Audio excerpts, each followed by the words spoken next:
Hello and welcome to the brand new series of Dev Talks, where we talk about Kromlech with the dev team. And today it's with Honza, our art director. Welcome. Hello. So Honza, how would you define your role in the development team? Right. So, uh, in Perun, I'm the art director and lead concept artist. So, I draw a lot of the concept art for assets and just for the game in general, and I manage the art pipeline, and basically all our artists and what they do.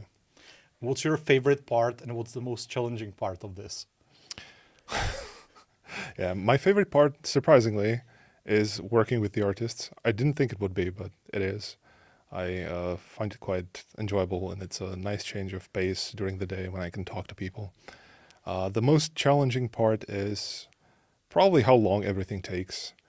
You can be working on a single element for weeks or even months, and you have to wait for everything. You make something one day and you wait like 6 months for it to appear in the game, if at all. So it takes a while. Kromlech is set in a sword and sorcery genre. What would you say are the key and most important aspects of this genre that translate into the game? Right. So it actually enters into Kromlech, or Kromlech enters into the genre in several different ways. I think the name of the protagonist is one where it's an obvious throwback to Conan the Barbarian.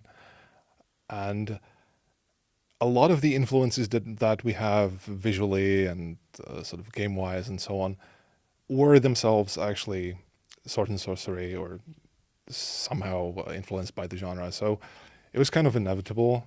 I think the reasons are that most of us in the designer sort of area are older and we like older media, and Kromlech is meant to be a sort of a throwback and an homage to things that we liked growing up in the 90s and so on. So for many of us, it's sword and sorcery films and the few games that there were, and the books obviously that we've read. But I think that's where it comes from, and what it does in Kromlech is that we are sort of calling back with the visuals and the vibe of the world and the feeling of it, because sword and sorcery, which is the one thing that I like about it the most, is it's sort of pre-Tolkien in a way. It's sort of proto-fantasy. So a lot of the fantasy tropes that you see in media nowadays, they aren't really present there. There aren't that many elves, dwarves, stuff like that. So it feels fresh. It feels sort of like they had more of a freedom to come up with things that were weird and interesting. And I think we're trying to do the same thing with the lore and the world building and so on. When you mentioned the old movies and media books and stuff like that, which are your favorite? Which is your personal preference? Right. So the Czech Republic is kind of odd when it comes to swords and sorcery, because a lot of this stuff got here quite late after the Velvet Revolution, and it was like an unusual selection compared to what things are popular in the West, for instance. But I think most people, and I'm included, just love the first Conan the Barbarian movie with Arnold. It's just, I think it's a good movie, and it's a great sword and sorcery movie. And I personally grew up reading quite a bit of sword and sorcery, but like weirdly Czech sword and sorcery, because there wasn't that much sort of Western literature translated at that point. So we didn't get like the classics that people consider classics, like the Fritz Leiber, Fafhrd, the Grey Mouser series, or like Red Sonja. I don't think it was mostly comic books, but we had a lot of Conan books, and written by Czech authors under pseudonyms, which I don't know that a lot of people know in the West, but Conan was actually out of copyright here in Europe. So there was a lot of people writing Conan stories. So I think my first and like formative influences of sword and sorcery were these Czech Conan books, which are not that good, but at the time they were enough. When we get back to art and art direction, what would you say are the visual pillars that define it, that define your approach, and how do they translate in Kromlech so that it differentiates itself from other fantasy titles? Yeah, that's a tricky one. I think we're going for realism, but stylized realism.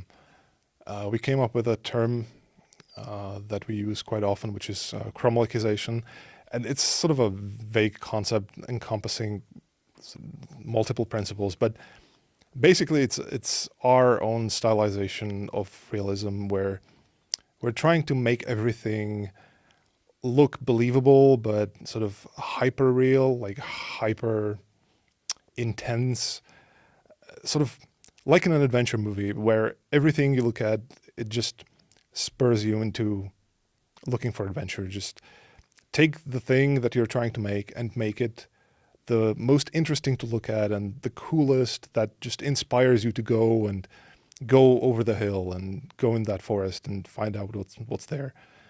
And usually it involves like pretty mundane rules and guidelines on how to make things. Like you should try usually and avoid straight lines and making things look too regular and like they were made on a machine or something like that. Everything looks quite handmade and like beaten up, and sort of everything has like slightly beveled edges and like knocked off pieces and stuff like that. And I think others have talked about this. One question is the scale of things.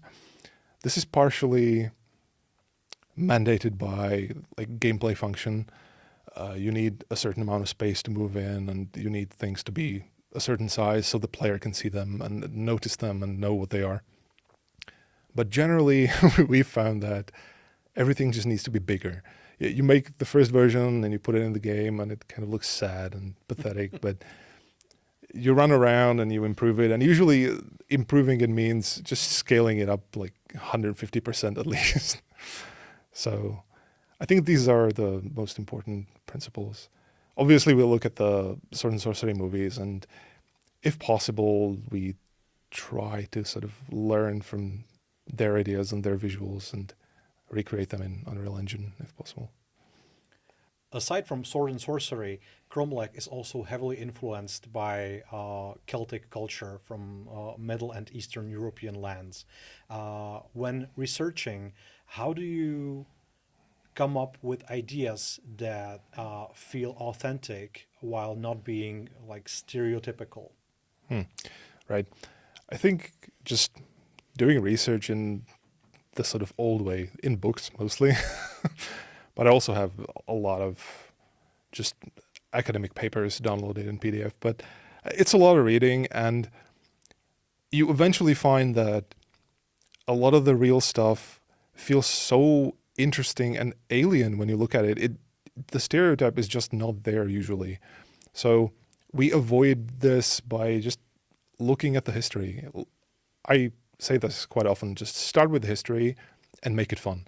And usually it's already quite fun, but you can make it a bit bigger and a bit sharper and put horns on it. But it's a lot of just looking at what was actually there.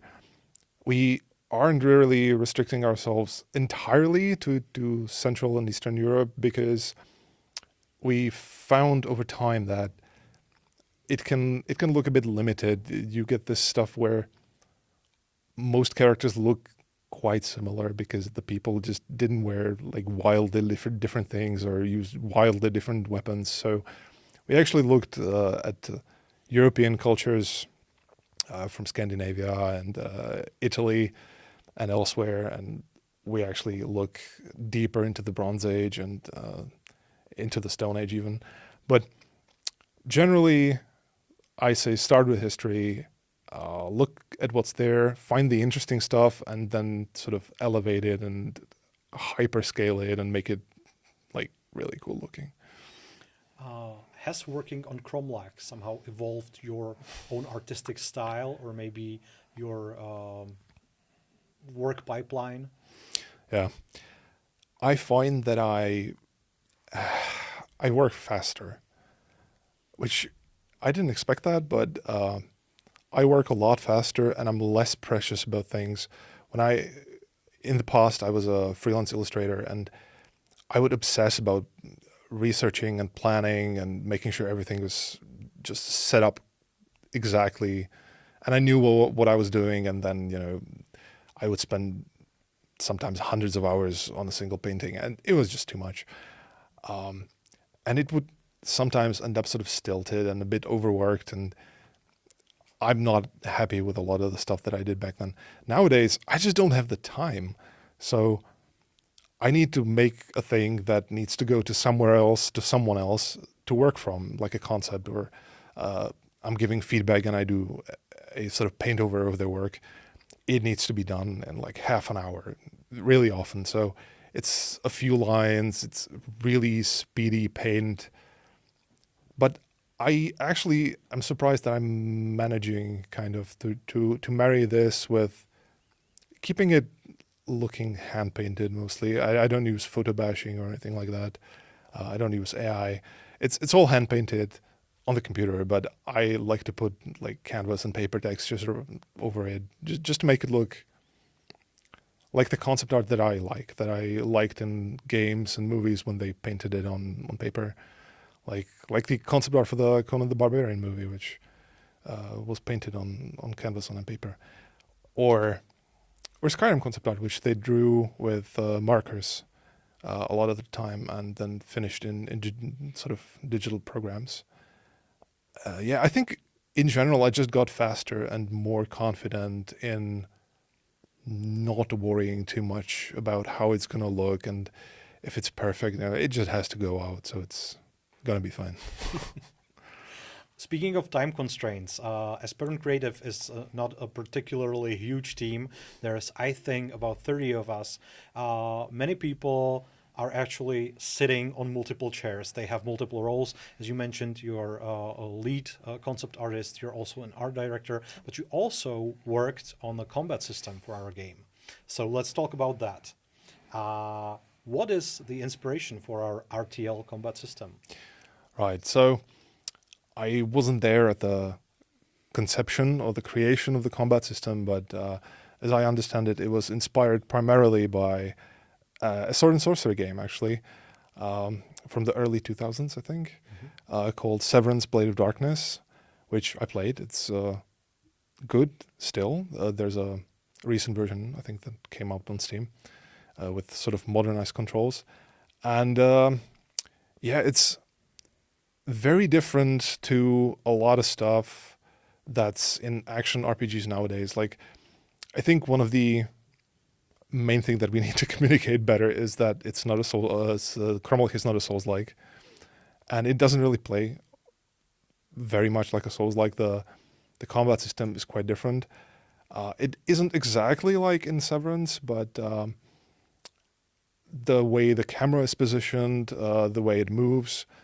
For instance, the camera is not as free to move as in Souls-likes, for instance.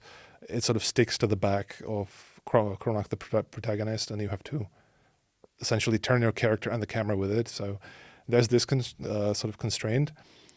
And it emphasizes positioning, and you have to be sure where the enemies are so they don't flank you. And we're taking the sort of directional attacks from Severance. And from there, it sort of grew and became its own thing. But we are calling back to it with some animations, and we have dismemberment and decapitations and stuff like that that were also in Severance. What would you say are the key ingredients for a compelling and satisfying combat? Right. I think it needs to be... well, if it was that easy, I think there would be a lot more games with great combat systems. But I think it's important to have some depth for the player to grow into. We could talk a lot about the sort of immersiveness of combat, where a lot of people focus on it, and it's important to have. It's certainly something you should try and do, and we are trying to do that. hit reactions, the way characters respond when you hit them, and the way you hit them, and the way they respond, how much, in which direction. It's about animation and sounds and all that. That's important. But I think for me, the combat needs to have sort of depth that I can learn about and quickly, sort of over time, get better at. But it needs to be sort of understandable without too many hurdles at the beginning. So easy to learn, Yeah, hard to master. I mean, yeah, Did you say that? yeah. You mentioned the necessity to communicate that Kromlech isn't a Souls-like, and there's actually many other aspects that we need to communicate. And this brings me to a very important topic, I feel, in this day and age, and with the player perception of how games are made and how all this magic happens and functions. Yep. And the topic is player expectations from large-scale AAA video games to small indie projects, and the moderation of these expectations. How do you perceive this topic? Yeah, it's something that I think about a lot, and it's one of the things that weigh quite heavily on my mind. I hope we will do a good job, but you just have to think of multiple ways to do it, and then try really hard, and not be too destroyed when it doesn't work.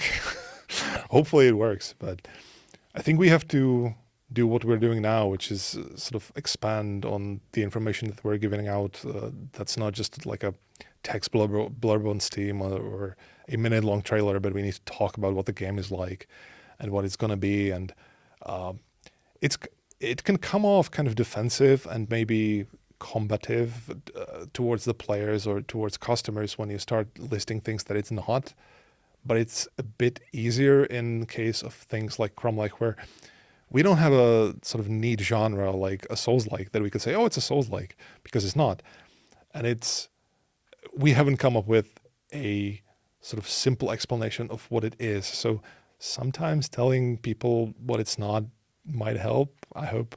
It's not a Souls-like, and it's not a hack and slash either. I've seen some people worry that after Hobo we're making, stupid, silly hack and slash where you just mash buttons and win and you just kill dudes and nothing else. Yeah, well, that doesn't happen. I tried, and it's not really feasible. Yeah. So we need to explain that there's quite a few systems that, and it's not final. The way that it's going to happen, the way the game will be in early access in version 0.1, it's not just how it's going to stay. We're going to expand everything. We're going to change everything. We need to communicate all the time. I think just post updates, do these devlogs or interviews, and try to get people to the point where the fans understand what it is, the people who play it and who listen to us, and they can do the explaining for us. That's the ideal part. Yeah, definitely. Yeah. And also let them remember that the early access period is actually our time of listening to them, to their ideas, to their feedback, and our time to actually implement their feedback into the game, make it better for everyone. We've all been staring at this thing for multiple years. Some people have been on the project for like over 4 years. And we're kind of, it's easy to have a blind spot at this point where you're just focused on your thing. Like for me, it's the way it looks, the way the combat feels and so on. But even so, like there might be things that I'm completely missing about the combat and they're just going over my head. So we want to put it out in the state that it's in, and the systems that are there, the content that's put in those systems, and see how it plays, see how people play it, see what they think about it, see how they like it, see what they don't like about it. I'm not saying that we're going to change everything based on feedback, because we do have our vision, but we also need just more eyes that are not ours on the project. So, with the early access looming over us, it's actually right behind the corner. How do you feel about it? Stressed. I'm gonna be honest. I'm a wreck, but I kind of understand that this is normal. I've released, or I've worked on 2 games that released previously, and it was the same. So here it's just sort of magnified because I have a slightly larger role in the project, and the project is bigger. Sort of the team is bigger. There's more money put into it, more assets to manage and everything, and it feels just more weighty because you can feel the tension of like people's jobs and livelihoods hanging on this terrible thing that's going to happen in a few days. And I'm going to have a few days off, I think, play something else, turn my brain off, and then come back and just look. Am I going to look at people's feedback? I'm going to have to. I don't want to, but I'm going to have to. And I'm going to start working on fixing stuff and improving stuff. What would you like to tell the players before they enter the land of Cold Cavern? Right. Explore. That's my advice. Just go through the environment and try to find your way and see what's there, and try to find all the hidden pathways and caves and overhangs and shortcuts. And we've prepared a lot of stuff. So go through it, see what you like, play with the combat system, and if you can, give us feedback. Go to Steam forums, go to our Discord, if this Discord still exists at that point, and tell us what you think, please. Well, thank you for your time. Thank you for having me. Thank you all for watching, and remember, Kromlech Early Access comes March 5th, 2026. So wishlist now.